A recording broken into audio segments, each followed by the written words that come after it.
నా విగతలో జనులు కర్మ చేయనప్పుడు ఒకప్పుడు తామేది చేయుచున్నారో ఎరిగి ఉండగా మరొకప్పుడు దాన్ని నెరుగుకుందురు. తామేది చేయుచున్నారో ఎరిగి ఉండువారు తమ కర్మయందు జయమును సాధించగా అల్పజ్ఞులకు జయము సిద్ధింపకుండును.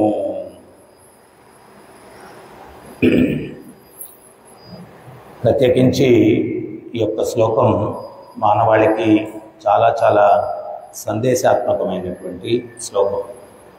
ఎందువల్ల అంటే మనుష్య జన్మ ప్రారంభంలోనే మనందరికీ తెలుసు, అట్లీస్ట్ భగవద్భక్తి మార్గంలో ఉన్నటువంటి వ్యక్తులకు సుఖదుఖాల కారణం వారు చేసుకున్నటువంటి కర్మ. సో అటువంటి కర్మ, ఏ కర్మ చేస్తే ఆనందం వస్తుంది, సుఖం వస్తుంది, ఏ కర్మ చేస్తే దుఃఖం వస్తుంది అనేటువంటిది జీవితంలో ప్రారంభంలోనే తెలుసుకొని దానికి అనుగుణంగా జీవితాన్ని గడపడానికి ప్రయత్నం చేయాలి.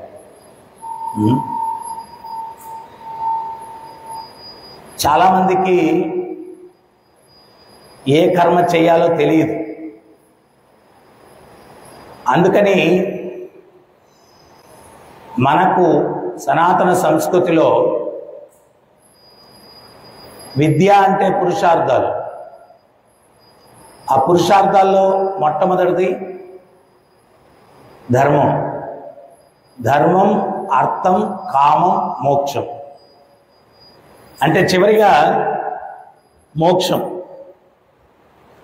మరి ఆ మోక్షం పొందాలా అంటే మొదట ధర్మం గురించి తెలుసుకోవాలి.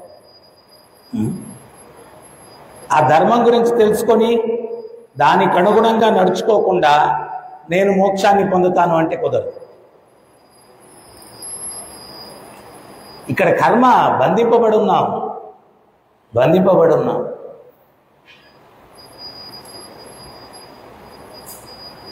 అంటే ఈ కర్మ ఎట్లా ఉంటుంది అంటే, ఒక బ్రహ్మచారి ఉంటాడు. ఆయన ఏదో ప్రయాణం చేసి వెళ్తూ ఉంటే చీకటి పడిపోతే ఒక ఇంటి పంచలో పడుకుంటే ఆ ఇంటి ఇల్లాలు ఆయన్ని చూస్తుంది. ఈ బ్రహ్మచారి చాలా యవ్వనంలో ఉన్నాడు, మంచి శరీర సౌష్ఠవం ఉంది, అందంగా ఉన్నాడు, బ్రహ్మ తేజస్సులో ఉన్నాడు. ఆమె అతన్ని చూసి మోహించి సాంగత్యం చేయమని కోరుతుంది.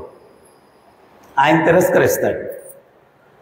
నేను బ్రహ్మచారిని, బ్రహ్మచర్యం పాటించేటప్పుడు స్త్రీని కన్నెత్తి కూడా చూడకూడదు, అది నియమము అని చెప్పి తిరస్కరిస్తాడు. ఆమె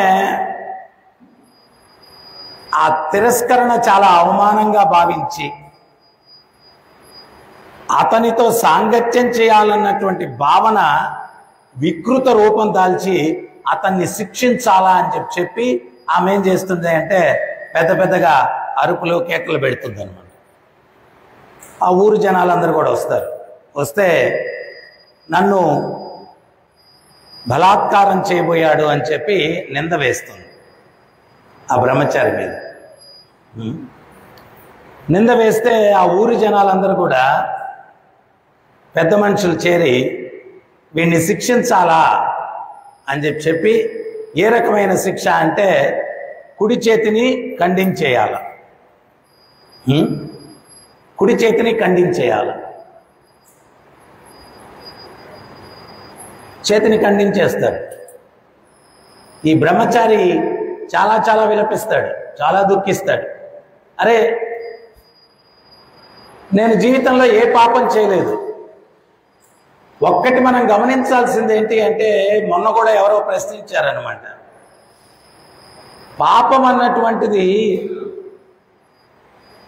ఈ జన్మలోదే అయి ఉండాల్సిన అవసరం లేదు. ఎన్నో జన్మల నుంచి దాన్నే ప్రారబ్ధ కర్మ అన్నారు. ఇప్పుడు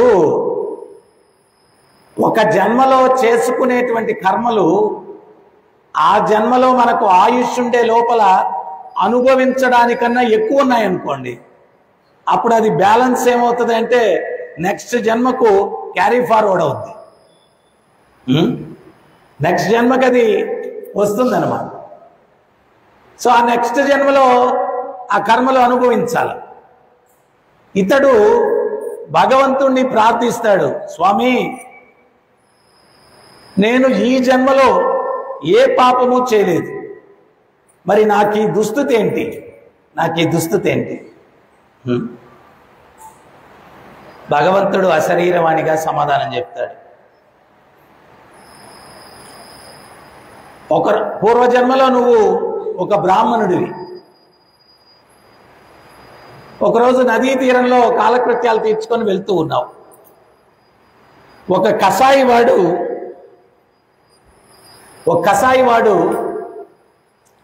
ఒక ఆవును వధించడానికి తరుముతూ వస్తున్నాడు. ఆ ఆవు ఎటు పక్కకు వెళ్ళిందో వాడు దృష్టిలో పడలేదు.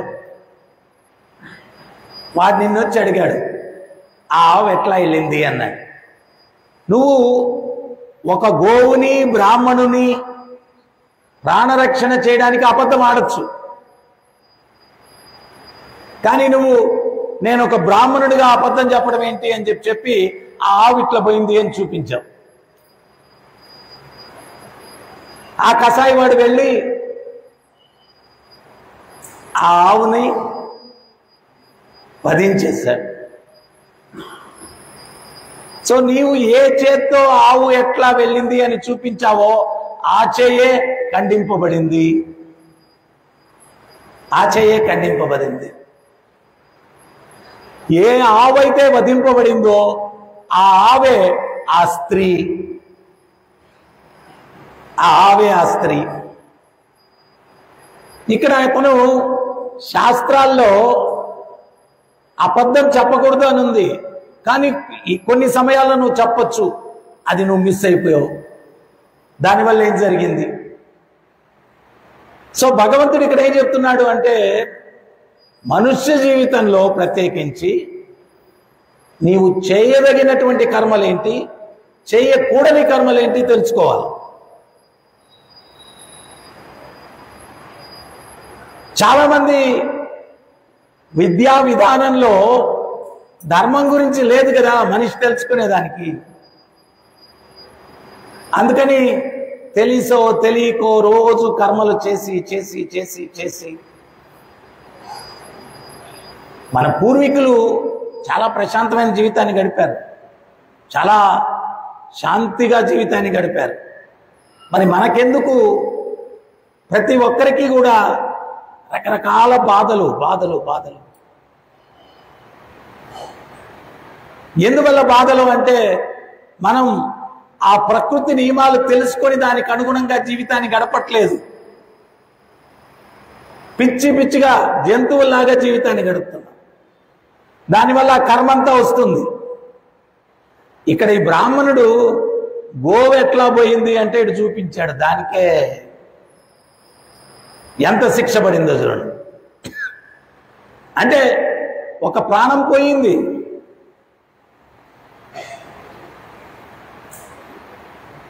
ఒక్కోసారి నేను హైవేలో చూస్తూ ఉంటాను, ఈ గోవుల్ని లారీలకు ఎక్కించి ముసుగేసేసి తీసుకెళ్తా ఉంటారు. పోలీసు వాళ్ళకి తెలుసు, ఆపుతారు. వాడేదో 500 1000 రూపాయలు లంచం ఇచ్చేస్తాడు, వీళ్ళు వదిలేస్తారు. ఒక ఆవు చనిపోయిన దానికే ఎంత కర్మ వచ్చింది, మరి పోలీసు వాళ్ళకి ఎంత కర్మ వస్తుంది? ఎన్ని ఆవులు వాళ్ళు 30 సంవత్సరాలు 25 సంవత్సరాలు డ్యూటీలో ఎన్ని ఆవులు వధశాలకి లంచం తీసుకొని వదిలేస్తుంటారు? దాని పర్యవసానం ఎట్లుంటుంది చెప్పండి? ఎంత తీవ్రంగా ఉంటుంది? ఎంత తీవ్రంగా ఉంటుంది? నాకు తెలిసి తిరుపతిలో ఒక ఆయన డిఎస్పి ఉండేవాడు. ఆయనకి 2 పిల్లలు అయితే ఇద్దరు మెంటల్లీ రిటైర్డ్ చిల్డ్రన్, ఇద్దరు. వాళ్ళని గొలుసులతో బంధించుండే వాళ్ళ ఇంట్లో. వాళ్ళని వదిలేస్తే అద్దాలు పగలగొట్టేస్తారు, వస్తువుల్ని పగలగొట్టేస్తారు, వాళ్ళు విసర్జించిన మలాన్ని తినేస్తారు. దారుణం అన్నమాట. ఆ ఇల్లు ఎట్టుంటుందంటే ఏదో జంతుశాలలాగా జంతువుల్ని ఇంట్లో కట్టేస్తే ఎట్టుంటుంది అట్లుంటుంది చిందరబందరగా. వాళ్ళు రోజంతా అరుపులు, కేకలు, ఆ చైన్ లాక్కోవడం, ఆ చైన్ లాక్కొని ఇక్కడ అంతా కూడా పుండ్లు పడిపోయి ఉంటుంది అన్నమాట. అంటే అతను వచ్చి ఒకరోజు బాధపడుతుంటే నేను చెప్పాను, చూడండి ఇదంతా కర్మ ప్రభావం. అంటే వాళ్ళకి నేను ఈ లంచం తీసుకోవడం వల్ల ఇట్లా జరిగింది. సింపుల్ ఎగ్జాంపుల్ చెప్తాను. మొన్నటికి మొన్న జరిగింది కర్మ ప్రభావం ఎట్లుంటుంది అనేది. మన భక్తులు అనంతపూర్లో కార్ యాక్సిడెంట్లో చనిపోయారు. పోలీసు వాళ్ళు లంచం తీసుకొని ఆ లారీ వాడికి ఫేవరబుల్గా రాసేసాడు కేసు. కానీ తప్పు వాళ్ళది, వాళ్ళకి ఫేవరబుల్గా రాసేసాడు. మరి దాని పర్యవసానం ఎట్లుంటుంది? ఇవన్నీ ఆరుగురు భక్తులు పోయారు, స్పాట్ డెడ్. మామూలుగా కూడా కాదు, జపం చేసుకునే భక్తులు, భక్తి ఏదో కార్యక్రమానికి వెళ్ళి వస్తున్నాడు. లారీ వారి తప్పు, కానీ లంచం తీసుకొని రాశాడు. ఇవన్నీ కూడా వీళ్ళకి తెలియదు. అందుకనే ఆచార్యులు చెప్తారు, ఒరే నాయనా, అసలు ఈ కర్మభూమిలో ఎంత జాగ్రత్తగా ఉండాలా. సాలెగూడులో ఈగ చిక్కుకుంటుంది. ఆ ఈగ చిక్కుకొని తప్పించుకునే దానికి ప్రయత్నం చేస్తుంది, కాళ్ళు చేతులు ఆడిస్తుంది. అది ఎంత ఆడిస్తే అంత చిక్కుపోతుంది దాంట్లో మళ్ళా సాలెగూడులో. అట్లాగే ఇక్కడ మనం ఏంటి అంటే అడుగు తీసి అడుగు పెడుతూ ఉంటే కర్మబంధనం, కర్మలో చిక్కుకుంటాం. సో అందువల్ల ఏ కర్మ చెయ్యొచ్చు, ఏ కర్మ చెయ్యకూడదు అని తెలుసుకొని జీవితం గడపాలా అనేటువంటిది భగవంతుడు ఇక్కడ చెప్తూ ఉన్నాడు. భగవద్గీతలో భగవంతుడు కూడా అదే చెప్తున్నాడు. యజ్ఞార్థ కర్మణోన్యత్ర లోకోయం కర్మబంధన తతత్వం కర్మ కౌంతేయ ముక్త సంగ సమాచర. ఏ రకమైన యజ్ఞం కూడా నీ ఇంద్రియ తృప్తి కోసం చేసినట్లయితే నిన్ను కర్మబద్ధుణ్ణి చేస్తుంది. అదే నన్ను సంతృప్తిపరచడానికి చేసినట్లయితే భవబంధనాల నుంచి నిన్ను విముక్తుణ్ణి చేస్తుంది. అందువల్ల మొట్టమొదట శాస్త్రం ద్వారా ఏ కర్మ చేయొచ్చు, ఏ కర్మ చేయకూడదు అని తెలుసుకొని ప్రతి కర్మలో కూడా అది భగవంతుని ప్రీతిని అందిస్తుందా లేదా, లేకపోతే వద్దు, ఆ కర్మ వద్దు. ఎన్నోసార్లు విన్నాం, హనుమంతుల వారు లంకలో ప్రవేశించేటప్పుడు మొదట కుడికాలు పెట్టబోయాడు లోపలికి, గాల్లో ఆపేశాడు. కుడికాలు పెడితే శత్రువుకి విజయం అని చెప్పి కాలు వెనక్కి తీసుకుని ఎడం కాలు పెట్టాడు. అక్కడి నుంచి మనం ఏం సందేశం అర్థం చేసుకోవాలా? అడుగు తీసి అడుగు పెట్టేటప్పుడు కూడా అది భగవంతుని ప్రసన్నం చేస్తుందా లేదా, ప్రసన్నం చేస్తుందా లేదా.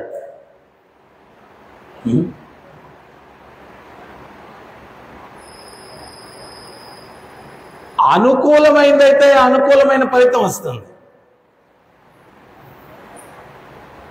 గర్భగుడిలో ఒక ఎలుక తిరుగుతూ ఉండిందంట. దీపపు ఒత్తి అది కొండ చేరుకుంటుంది, అంటే ఆరిపోబోతుంది. అది ప్రసాదం ఏమైనా దొరుకుతుందేమో అని చెప్పి ఆ భగవంతుడి చుట్టూ అట్లా తిరుగుతూ ఉండిందంట. దాని తోక తగిలి ఆ ఒత్తి పైకి వెళ్ళిందంట. ఏంటి? దాని తోక తగిలి ఆ ఒత్తి కొంచెం పైకి వెళ్ళిందంట. ఆ దీపం ఆరిపోకుండా అది ఎలగడం మొదలుపెట్టింది. ఆ చిన్న సేవకి ఆ ఎలుకకి మోక్షం వచ్చిందంట. అదే తోక తగిలి అది ఆరిపోయి ఉంటే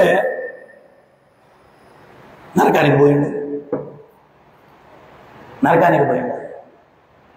అందుకని ప్రభుపాదుల వారు ఏంటి అంటే ఇవన్నీ తెలిసిన వ్యక్తి కాబట్టి, అరే ప్రపంచంలో జనాలు ఇవన్నీ తెలియక పాపాలు చేసి కష్టాలు తెచ్చుకుంటూ ఉన్నారు, వాళ్ళని ఉద్ధరింపజేయాలా అనేటువంటి తపన ప్రభుపాదుల వారి యొక్క గ్రంథాల్లో మీరు చూడొచ్చు. నేను చాలామంది సాధువులను చూశాను. వాళ్ళందరూ ఏంటి అంటే జస్ట్ అది కూడా ఒక ధన సంపాదనకి ఒక వ్యాపారం లాగా వాళ్ళకి. కానీ ప్రభుపాదుల వారికి ఏంటి అంటే ఈ జ్ఞానం ఇవ్వాలా, మానవాళిని కాపాడాలా అనేటువంటి తపన మాత్రమే శిల ప్రభుపాదుల వారిలో ఉంది. అందుకనే ఆయన స్వచ్ఛమైనటువంటి సాధువు, స్వచ్ఛమైనటువంటి ఆచార్యుడు, స్వచ్ఛమైనటువంటి ఆచార్యుడు. వేరే ఏం లేదు. ఆయన అమెరికాకు వెళ్ళినప్పుడు అన్నారు, మీకుండే వాక్చాతుర్యానికి, మీకుండే లాజిక్, మీకుండే తర్కం ఏంటి ప్రభుపాదుల వారు పెద్ద పెద్ద స్టాల్వార్డ్స్. ఆయన సమయ స్ఫూర్తి, ఎటువంటి వాడికి ఏ సమయంలో ఎట్లా సమాధానం చెప్పాలా అది యారోలాగా వెళ్ళిపోద్ది. అర్జునుడు బాణంలాగా, శ్రీరామచంద్రుని బాణంలాగా వెళ్ళిపోద్ది, వాడి బుర్రలోకి వెళ్ళిపోద్ది, వాడి అహాన్ని చంపేస్తాడు, వాడిలో ఉన్నటువంటి కన్ఫ్యూజన్ని తొలగిస్తాడు, తికమకలు తొలగి. అంత గొప్ప వ్యక్తిత్వం. మీకుండే వాక్చాతుర్యానికి 4 నియమాలు చెప్తున్నారు కదా మీరు. మాంసభక్షం లేదు, వ్యభిచారం లేదు, చోదం లేదు, మద్యం లేదు. వీటిలో కొంచెం సడలింపులు చేస్తే, మాంసభక్షం లేదు అంటే ఏదో గోవు అటువంటి తినకూడదు, ఎలుక, పిల్లి, బొద్దింక తినచ్చు అని కొంచెం ఎగ్జంప్షన్. మద్యం లేదు అంటే పెద్ద బాటిల్ కాదు, చిన్న బాటిల్ అనేదో ఎగ్జంప్షన్. సో ఇట్లాగా వీటిల్లో కొంచెం సడలింపులు చేస్తే మీకుండే వాక్చాతుర్యానికి వేల మంది, లక్షల మందిని ఫాలోవర్స్ని తీసుకొని వస్తాం. ప్రభుపాదుల వారు చెప్పారు, నేను ఇక్కడ అడుక్కునేదానికి రాలేదు, అడుక్కునేదానికి రాలేదు, జ్ఞానం ఇవ్వడానికి వచ్చాను, జ్ఞానం ఇచ్చి మానవాళ్ళని కాపాడడానికి వచ్చాను. ఒక్కడివి అనుసరించిన నా మిషన్ సక్సెస్ఫుల్ అయింది అనుకుంటాను, కానీ నేను కాంప్రమైజ్ కాను. ఒక్కడు నా మిషన్ సక్సెస్ఫుల్ అయిందని. సో ప్రభుపాదుల వారిలో ఆ తపన ఉండింది, ఆ తపన ఉండిందండి, తపన ఉండింది. ఎంత సమయస్ఫూర్తి ప్రభుపాదులు. పెద్ద పెద్ద సైంటిస్టులు, వాళ్ళు నోబెల్ లారెట్స్, పిహెచ్డీలు అందరూ వచ్చేవాళ్ళు. ప్రభుపాదుల వారిని ఒక్క ప్రశ్న అడిగితే ఆయన 100 సమాధానాలు చెప్పేవాళ్ళు, 100 యాంగిల్స్ ఉందని. వాడు కన్విన్స్ అవ్వాలా. ఒకసారి టొరంటోలో పెద్ద చర్చి, దాన్ని రాధాకృష్ణ టెంపుల్గా మార్చేశారు. ఆ రోజు రాధాకృష్ణ విగ్రహాలు ప్రతిష్ఠించాలన్నమాట. ఆయన ప్రభుపాదుల వారు వచ్చారు, అక్కడ ప్రెస్ అంతా వచ్చేసారు. మీరు ఇక్కడికి మత మార్పిడులకు వచ్చారా అన్నారు. ప్రభుపాదుల వారు చెప్పారు, నిజమైన మతాన్ని బోధించడానికి వచ్చాను. నిజమైన మతం అంటే మీ ఉద్దేశం ఏంటి? 3 పూట్ల నాకు రొట్టి స్వామి అని భగవంతుణ్ణి అడుక్కునేది మతం కాదు, ఏమీ అడగకుండా ప్రేమతో సేవించేది నిజమైన మతం, దాన్ని నేను బోధించడానికి వచ్చాను. మీ ఉద్దేశంలో జీసస్ క్రీస్తు గురించి మీ ఉద్దేశం ఏంటండి? ఆయన్ని మా గురువుగా భావిస్తాం. వాళ్ళు ఏదో అనుకున్నారు, ఈయన ఏదేదో చెప్పేస్తాడు, మనం ఏదేదో రాసేయచ్చు, దాన్ని పెద్ద ఇష్యూ చేసేయచ్చు అని. ఆయన గురువుగా భావిస్తాం అన్నాడు. వాళ్ళు ఇంకేం మాట్లాడడానికి లేదు, వెళ్ళిపోయారు. మరుసటి రోజు వచ్చారు, ప్రాణప్రతిష్ఠ కార్యక్రమం. ప్రభుపాదుల వారు చూశారు, ఆ చర్చిలో ఆల్టర్ ఏర్పాటు చేశారు. ఆ వెనకాల గోడకి ఇట్టున్నాడు ఈయన. ఎవరు? ఇట్టున్నాడు. అక్కడ రాధాకృష్ణ విగ్రహాలు పెడితే ఆ గోడకుండే ఆయన దగ్గర కాళ్ళ దగ్గరికి వస్తుంది, విగ్రహాలు అక్కడికి వస్తాయి. ప్రభుపాదుల వారు గంభీరంగా నడుచుకుంటూ వచ్చారు, చూశారు. చూసి ఆ క్రాస్ తీసేయండి అన్నారు, ఆ సిలువ తీసేయండి అన్నారు. ప్రెస్ వాళ్ళందరూ అరిగింటుకోండి, మీరు చాలా కపటంగా ఉన్నారు, నిన్నేమో గురువు అన్నారు, ఈరోజు తీసేయమంటున్నారు, డూప్లిషియస్ నేచర్, కపటత్వం అన్నారు. అప్పుడు ప్రభుపాదుల వారు మళ్ళా వాళ్ళు, నిన్నేమన్నాను, గురువు అన్నారు. అన్నానా? అవును గురువు అన్నారు. నిజమైన శిష్యుడు ఎవరైనా గురువునట సిలువ వేసుంటే చూసి తట్టుకోగలడా? నేను తట్టుకోలేను, తీసేయండి ఇమీడియట్గా. ఆ ప్రెస్ వాళ్ళు కూడా పోయి దింపేశారు. ప్రెస్ వాళ్ళు కూడా పోయి దింపేశారు. అంటే అదే మనంగానే ఉంటే చెమటలు పట్టేసి కంగారైపోయి ఏం చెప్పాలా ఏంటి ఏం తెలియదు. కానీ ప్రభుపాదుల వారు ఎంత సమయస్ఫూర్తి, ఎటువంటి వాడికి ఎటువంటి సమాధానం చెప్తే వాడు ఫినిష్. వ్యాసుల వారు ఎట్టాగా శక్తి ఆవేశ అవతారమో, శ్రీల ప్రభుపాదుల వారు కూడా భగవంతుని యొక్క శక్తి ఆవేశ అవతారము. ఆయన జ్ఞాన సంపదతో పుట్టాడు వ్యాసుల వారిలాగా. ఈ ప్రపంచానికి ఆ జ్ఞాన వెలుగునిచ్చినటువంటి ఆచార్యులు ఆయన. సమయం ఎక్సలెంట్. తర్వాత ఆయన తపనంతా కూడా వైష్ణవునికి చక్కటి పారదర్శకమైనటువంటి నిదర్శన స్వరూపం ప్రభుపాదుల వారు. ఆయన హృదయంలో కరుణ ఉండింది. కరుణ. బృందావనంలో లాస్ట్ స్టేజ్లో ఆయన ఒక డోలీలాగా దాంట్లో కూర్చోబెట్టి ప్రదక్షిణ చేయించేవాళ్ళు బృందావనంలో. ఆయన అట్లా ప్రదక్షిణకి తీసుకొని వెళ్తుంటే ఒక భక్తుడికి కాలుకి ఏదో కట్టుకొని ఉన్నాడు. ఆయన ప్రభుపాదుల వారు పిలిచారు. పిలిచి ఆపమన్నారంట. వాళ్ళ డోలీ తీసుకుని ఆపమన్నారు. ఆ భక్తుని పిలిచారు. ఏమైంది అని. ఏదో ఈ వేడికి దానికి గడ్డలేసింది అన్నాడు. అప్పుడు ప్రభుపాదుల వారు చెప్పారంట, అక్కడ ఒక ఆయుర్వేదిక్ డాక్టర్ ఉంటాడు, ఆయన దగ్గరికి వెళ్ళు, ఆయన బాగా ఔషధం మంచిది ఇస్తాడు, అది ఇది చెప్పాడు. ఈయన కండిషనే బాగాలేదు. ఆయన సలహా ఇచ్చాడు. తర్వాత 2 రోజుల తర్వాత మళ్ళా ఆ భక్తుడు కనిపించాడు. మళ్ళా పిలిచి, ఎట్లా ఉంది ఇప్పుడు, ఎట్లా ఉంది? సో ప్రతి ఒక్క వ్యక్తి యోగక్షేమాలు కోరుకునేటువంటి వ్యక్తే నిజమైన వైష్ణవుడు. వైష్ణవ అంటే పరదుఃఖ దుఃఖి, ఇతరుల యొక్క దుఃఖాన్ని తన దుఃఖంగా భావించేవాడు. తర్వాత ట్రైనింగ్ కూడా కాంప్రమైజ్ ఉండేది కదా ఆయన ట్రైనింగ్లో. ఒకసారి ప్రభుపాదుల వారిని పరిక్రమ తీసుకొని వెళ్తూ ఉన్నారు. పట్టపగల లైట్ వెలుగుతూ ఉంది. ప్రభుపాదుల వారు ఆపేసి భక్తులు అన్నారు, కొన్ని నాకే కనిపిస్తాయి, మీకు కనపడవు అన్నారు. అప్పుడు శిష్యులు అన్నారు, అవును గురువుగారు, మీరు తత్వదర్శనలు మీకే కనిపిస్తాయి, మాకు కనపడవు అన్నారు. మళ్ళా ఇంకో రోజు, అన్నీ నాకే కనిపిస్తాయి, మీకు కనపడవు అన్నారు. అవునవును గురువుగారు, నిన్న కూడా చెప్పారు, మీరు తత్వదర్శనలు మీకే కనిపిస్తాయి, నాకు కనపడవు. మళ్ళా ప్రభుపాదుల వారు 3వ రోజు అంటే, yes Prabhupad, you are transcendental, you can see, we can see. అప్పుడు Prabhupad, what nonsense sir, day time light is burning, you can't see that, you don't require transcendental vision for that. దానికేమి పట్టపగల లైట్ వెలుగుతా ఉంది, ఆపేయాలి కదా, current waste, ఏం దానికి దివ్య దృష్టి ఉండాలా, ఏం కనపడని.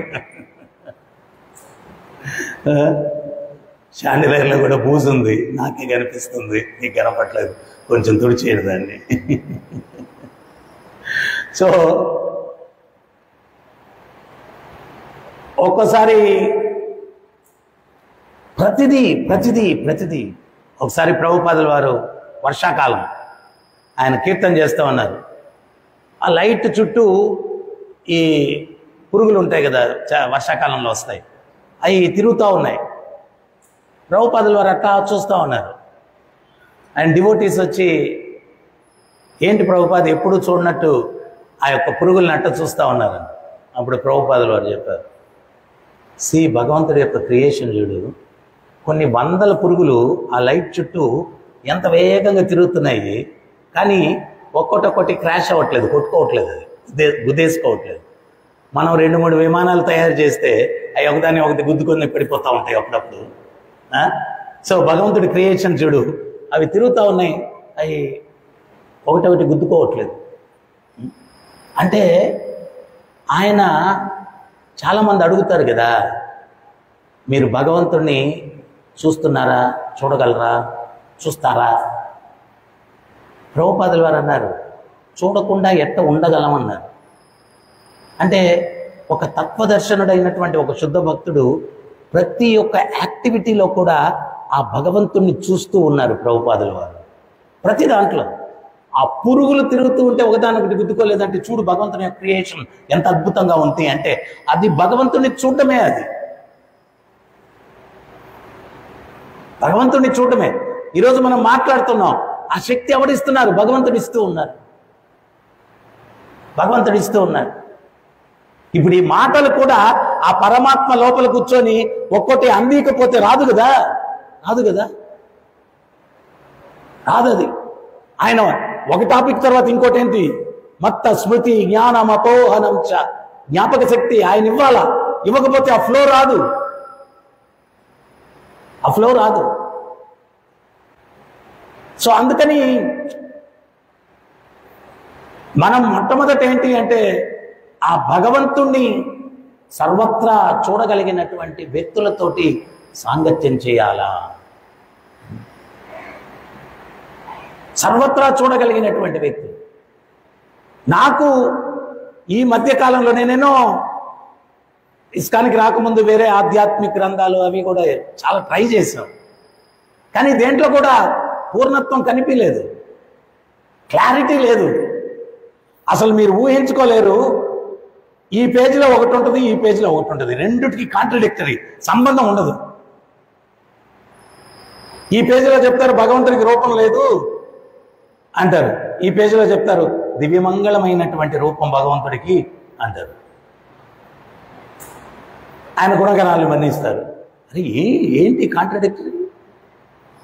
మీరు ప్రభుపాదుల వారి ఏ పుస్తకం అన్నా తీసుకోండి, మొదటి నుంచి చివరి దాకా, భాగవతం తీసుకోండి, చైతన్య చరితామృతం తీసుకోండి, చిన్న పుస్తకాలు ఏదైనా తీసుకోండి, ఎక్కడ కాంట్రడిక్టరీ లేదు. ఒకే ఒక్క సందేశం ఏంటది అంటే కృష్ణస్తు భగవాను స్వయం, కృష్ణుడే దేవదేవుడు. ఇంకా వేరే ఆలోచన లేదు, వేరే ఆలోచన లేదు. No confusions, no confusions. ప్రభుపాదుల వారి దగ్గరకు ఒక వ్యక్తి వచ్చి అడిగాడు, మీరు international society for Krishna consciousness, అంతర్జాతీయ కృష్ణ చైతన్య సంఘం అని పెట్టారు. అట్ట కాకుండా international society for God consciousness అని పెడితే అందరినీ అట్రాక్ట్ చేయొచ్చు మనం. ప్రభుపాదుల వారు చెప్పారు, దేవుడన్న పేరు మీద జరిగే తిక్మకలు చాలు.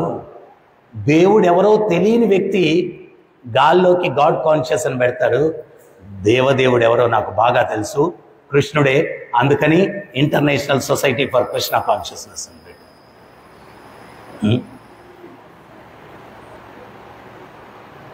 ఆ సత్యాన్ని చూసిన కళ్ళు, సత్యాన్ని విన్న చెవులు, సత్యాన్ని మాట్లాడినటువంటి నాలుక, అది ప్రభుపాద, అది ప్రభుపాద. సో అందువల్ల ప్రపంచానికి ఈ యథార్థమైనటువంటి జ్ఞానాన్ని ఆయన ఇవ్వాలనుకున్నారు, ఇచ్చి వాళ్ళకు మార్గదర్శకం. ఇస్కాన్ అంటే ఏంటి అంటే ప్రభుపాదుల వారు చెప్పారు, it's an educational society. Education దేని మీద ఎడ్యుకేషన్? ఏబిసిడీలు కాదు, ధర్మం మీద ఎడ్యుకేషన్. అందుకని ప్రతి ఒక్కరు కూడా ఒక టీచర్ లాగా తయారవ్వాలి. తయారై ఏం చేయాలా? ఆ ప్రభుపాదుల వారి మూడుని మనం తీసుకొని దీన్ని ఎట్లా ప్రజల్లోకి తీసుకొని వెళ్ళాలా, ఈ ధర్మాన్ని ఎట్లా ప్రజల్లోకి తీసుకొని వెళ్ళాలా. ఈరోజు వాళ్ళు చేసినటువంటి పాపాలకే కష్టాలు వస్తూ ఉన్నాయి. ఆ పాపం చేయకుండా ఎట్లా నియంత్రించాలి వాళ్ళని? ఒకరోజు నన్ను ఎవరు అడిగారు, మీరు ఏదన్నా సోషల్ వెల్ఫేర్ యాక్టివిటీస్ చేయొచ్చు కదా అన్నారు. నేను చెప్పాను సోషల్ వెల్ఫేర్ యాక్టివిటీ అంటే ఏంటి అన్న. ఎవరికన్నా రోగాలు ఉండే వాళ్ళకి వైద్యం ఇప్పించడం, లేకపోతే ఇంకోటి చేయడం ఇటువంటివన్నీ చేయొచ్చు కదా అన్న. నేను ఒకటే చెప్పాను, రోగం వచ్చిన వాడికి నయం చేసేటువంటిది సర్వీస్ మీరు అంటున్నారు. మేము చేసే సర్వీస్ ఏంటి అంటే రోగమే రాకుండా ఉండేటట్టుగా వాడికి మార్గం చూపిస్తున్నాం. అది మేము చేసే సర్వీస్. ఇప్పుడు ఫర్ ఎగ్జాంపుల్ తాగుబోతులు ఉన్నారు, ధూమపానం చేసేవాళ్ళు ఉన్నారు. మనం చెప్తున్నాం అవి చేయొద్దు అంటున్నాం. ఏమవుతుంది అప్పుడు? అక్కడ చేయకపోతే అడికి రోగమే రాదు. ఇప్పుడు ఎవడన్నా ఈ వ్యసనాలకి లోనుడై ఉండి వ్యాపారంలో నాశనం అయిపోయాడు. మనం చెప్తున్నాం ఈ వ్యసనాలు వదిలేయమని చెప్పి, ఆటోమేటిక్గా వాడికి డబ్బులు మిగులుతాయి. వాడు అడుక్కునే పరిస్థితి కాకుండా ఇచ్చే పరిస్థితిలో ఉంటాడు. మనకు తెలిసి ఈ మందిరంలో నలుగురు ఆడబిడ్డలు ఉన్నటువంటి తండ్రులు ఈ మార్గంలోకి వచ్చిన తర్వాత ఎంతో వాళ్ళ జీవితాలు ఉద్ధరింపబడి చక్కగా పెళ్లిళ్ళు చేసి వాళ్ళకి చివరికి వెళ్ళేటప్పుడు ఏదో ఉపాధి కూడా వాళ్ళకి ఏదో కొంచెం సెక్యూరిటీగా కూడా చేసి వాళ్ళ జీవితాలు ముందుకెళ్ళారు. అదే ఒకప్పుడు మన దగ్గరికి రాకముందు అని వేస్ట్ చేసుకుంటూ ఉన్నారు. నాకు ఒక భక్తుడి గురించి ఇంకో భక్తుడు చెప్పాడు. ఆయన జీవిత విధానం చూస్తే రోజు కష్టపడేవాడు, రాత్రైతే ఇంకా అసలు ఆ వ్యక్తి తనెవరో కూడా తెలియదు. అట్ట తాగేసి ఏమైపోతాడో అని అనుకున్నాం మేము. మీ మార్గంలోకి వచ్చిన తర్వాత అన్నీ మానేసి ఆయనకి ఒక 15 ఏళ్ళ ఆయుష్ పెరిగింది స్వామి మీ వల్ల అన్నాడు. ఒక 15 ఏళ్ళ ఆయుష్ పెరిగింది మీ వల్ల అన్నాడు. ఈ రకంగా ప్రపంచవ్యాప్తంగా ప్రభుపాదుల వారి యొక్క కృప వల్ల ఎంతమంది జీవితాలు ఉద్ధరింపబడుతూ ఉన్నాయి. ఈ శ్లోకంలో భగవంతుడు అదే చెప్తున్నాడు.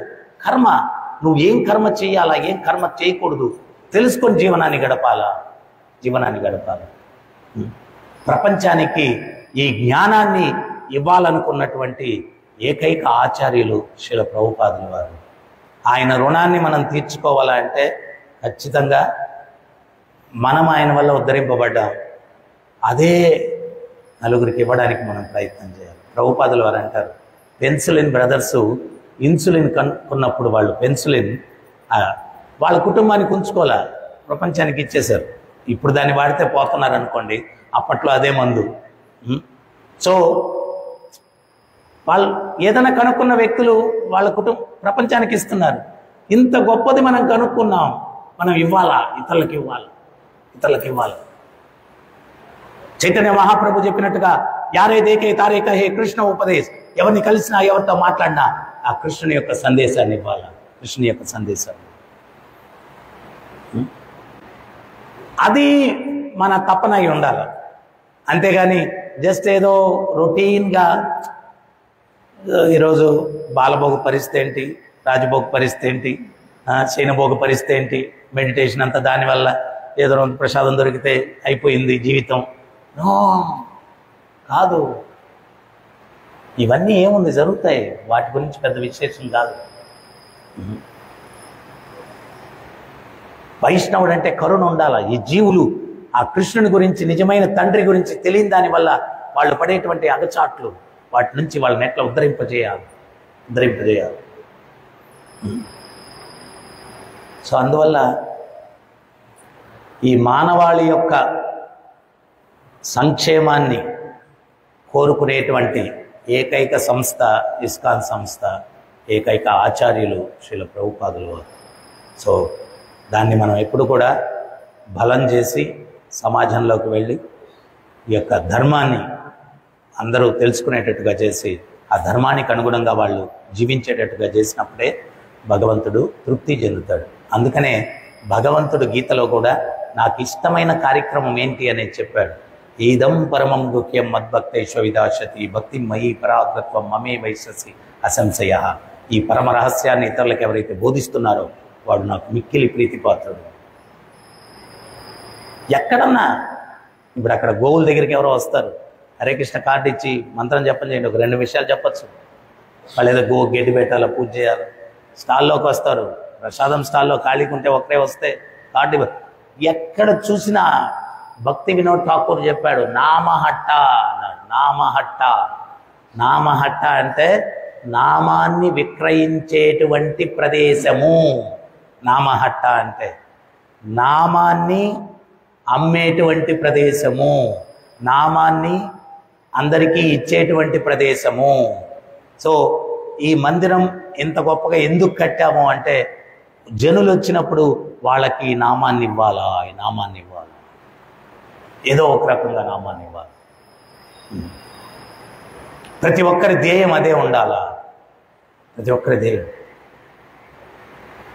సో అందువల్ల ఈరోజు శ్లోకం నిజంగా భగవంతుడే స్వయంగా చెప్తూ ఉన్నాడు, ధర్మం తెలుసుకొని జీవనాన్ని గడపాలా అని. హరే కృష్ణ. ఎవరికైనా ఏమైనా సందేహాలు ఉన్నాయి? డౌట్స్?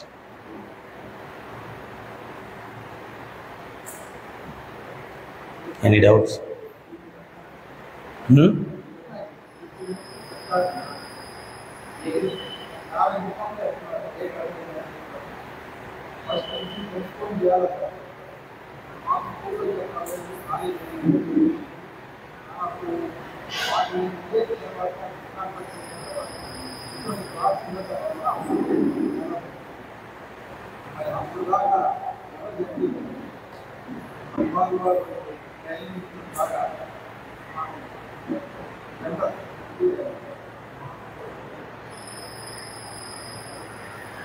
ఇంకొకటి ఏంటి అంటే మనం తప్పించి వెళ్ళాలా ప్రచారం చేయడానికి. భక్తులు ఒకటేంటి అంటే నిజానికి చూసుకుంటే మనకెవ్వరికి కూడా అర్హత లేదు ఈ మార్గంలో ఉండడానికి. వాళ్ళ ప్రత్యేకమైన కృప వల్ల మనకు అవకాశం లభించింది, మనకు అవకాశం లభించింది. అట్లాగే ఏదైతే మనకు లభించిందో దాన్ని మనం ఇతరులకు ఇవ్వాలని మనం తప్పించాల. ఇంకొకటి, మనము తప్పించిన కొంతమంది వాళ్ళకి ఆ కర్మం అన్నటువంటిది ప్రక్షాళన కాకపోతే వాళ్ళు రాలేరు కదా, వాళ్ళు రాలేరు కదా. మేబీ మీకు 45 years అప్పటికి ఆ కర్మ కొంచెం ప్రక్షాళనం అయ్యి ఎప్పుడో జన్మల్లో చేసుకున్న సుకృతి అది ఫలం మొదలైంది, అందువల్ల భక్తులతో వచ్చి సంబంధం ఏర్పడింది. ఆల్రెడీ మనం వచ్చి ఉన్నాం. ఎంతమందికి పూర్ణంగా దీని పట్ల అవగాహన ఉంది? ఎంతమందికి అరే ప్రభుపాదుల వారి కృప నాకు లభించింది? ఉండే వ్యక్తులకు కూడా దీన్ని నేను ముందుకు తీసుకెళ్లాలా, నరకకు తీసుకెళ్లాలా అని ఎంతమంది ఆలోచిస్తున్నారు? లేకపోతే ఎంతమంది నేను ఇందాక చెప్పినట్టుగా బాలభోగ, రాజభోగ, శయనభోగ అనుకుంటూ వీటి మెడిటేషన్లో జీవితం గడిపేస్తున్నారు? ఏంటి ఎంత ఆ ప్రభుపాదుల వారి యొక్క మూడిని వాళ్ళ యొక్క హృదయంలోకి తీసుకొని ముందుకు తీసుకెళ్లాలి? దీన్ని తప్పించే వాళ్ళు ఎంతమంది? ఏదో నా జీవితం అయిపోతే సరిపోద్ది అనుకునే వాళ్ళు ఎంతమంది? So those who wants to help themself, God will help them. ఎవరు వాళ్ళని ఉద్ధరింపజేసుకోవాలనుకుంటే భగవంతుడు, వాళ్ళకి భగవంతుడు అవకాశం ఇచ్చినా కానీ నాకు ఇదే చాలు అనుకుంటే వాళ్ళని అక్కడే ఉంచుతాడు. భగవంతుడు ఏం గెతలేని ఆయన కాదు కదా. ఆయన నీకు అవకాశం పదే పదే ఇస్తున్నా రిజెక్ట్ చేస్తా. ఇప్పుడు చాలామంది నీకు సర్వీస్ ఉందంటే నా వల్ల కాదు అంటారు, నీకు సర్వీస్ ఉందంటే నా వల్ల కాదంటారు. భగవంతుడి సేవ అంత చులకన. ఒకరోజు భగవంతుడు ఏం చేస్తాడంటే ఏ సర్వీస్ లేకుండా చేస్తాడు. ఆ రోజు వచ్చేదాకా మనం కేర్లెస్గా ఉండకూడదు. అప్పుడు నువ్వు ఎంత ఏడ్చి ముత్తుకొని ఏం చేసినా కానీ దూరంగా పెడతాడు భగవంతుడు. ఫినిష్ అయిపోయింది.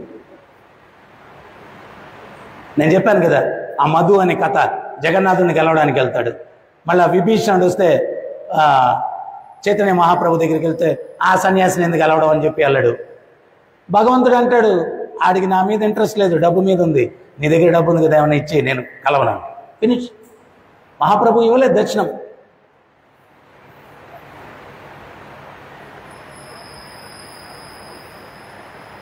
ఈరోజు మనం ఒక తిరుమలలోనో శ్రీరంగంలోనో పోయి ఆ ఉత్సవమూర్తులకి ఆ స్వాముల వారికి సేవ చేసుకోవాలంటే మిమ్మల్ని ఎవరాలో చేస్తారు. అదే వెంకటేశ్వరుడు ప్రభుపాదుల వారి వాళ్ళు ఇక్కడ ఉన్నారు. ఆయనకి చేసుకున్నా ఈయనకి చేసుకున్నా ఒకటే. అవకాశం ఇచ్చాడు, మనం చేసుకోగలిగితే, లేకపోతే. సో అది ఆ సుకృతి అనేటువంటిది ఆ మేనిఫెస్ట్ అయినప్పుడు ఆ అవకాశం దాన్ని వినియోగించుకుంటాం.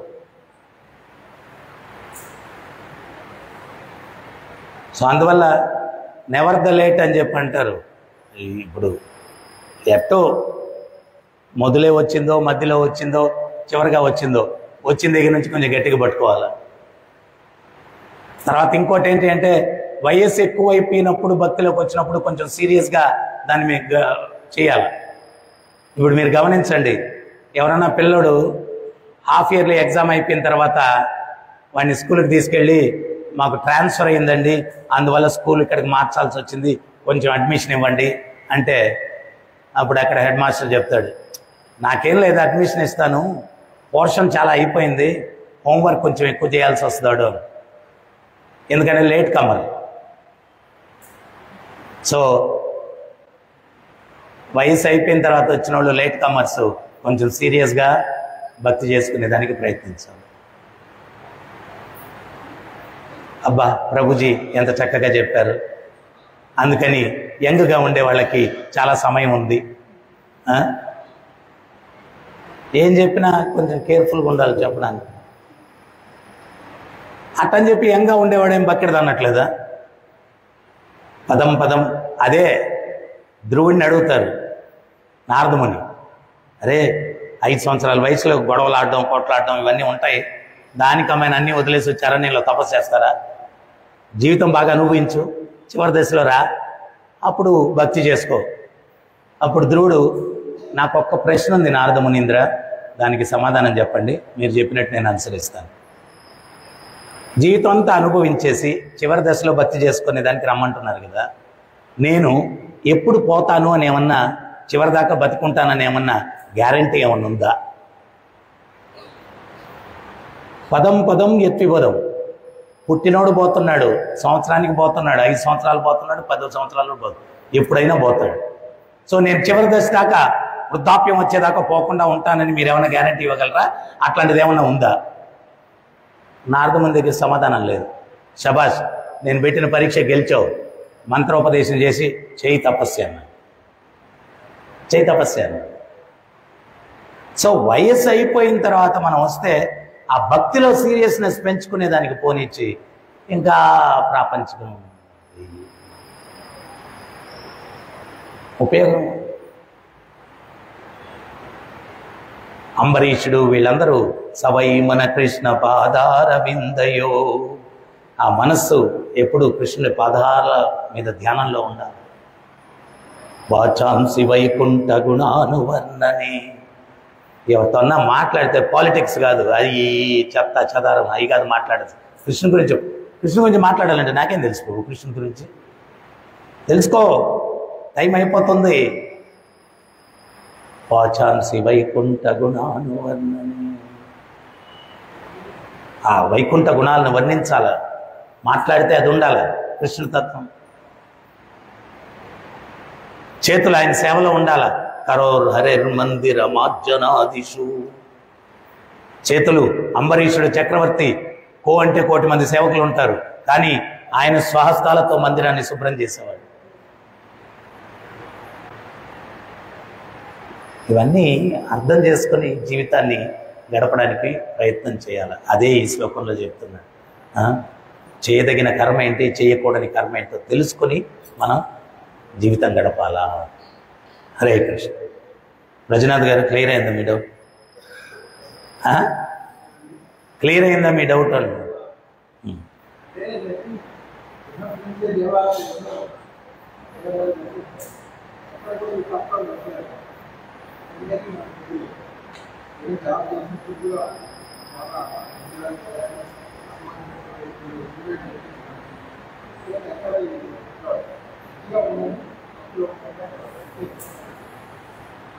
మంచిగా ఉండండి కూడా చెప్పే దేవాలయాలు లేదు ఇక్కడ నేను కనుకోలేదు.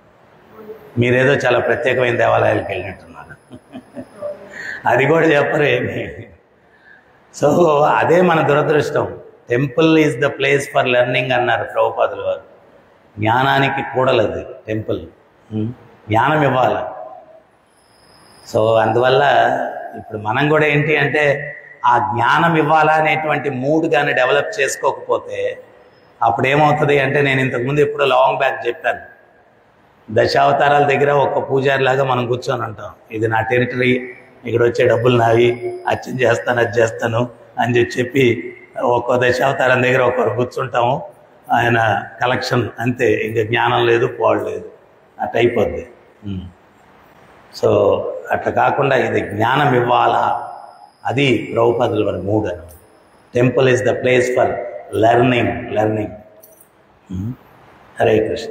గ్రంథరాజ్ శ్రీమద్ భాగవతం కి, జగద్గురు శీల ప్రభుపాద్ కి, రాధా గోపీనాథ్ కి, రాధా పార్థసారథి కి, రాధా కృష్ణచంద్ర కి, జగన్నాథ్ బలదేవ్ సుభద్రమాయ की, गोविंद श्रीनिवास की, गौर निताय की, हरिनाम संकीर्तन की, निताय गौर प्रेमानंदे।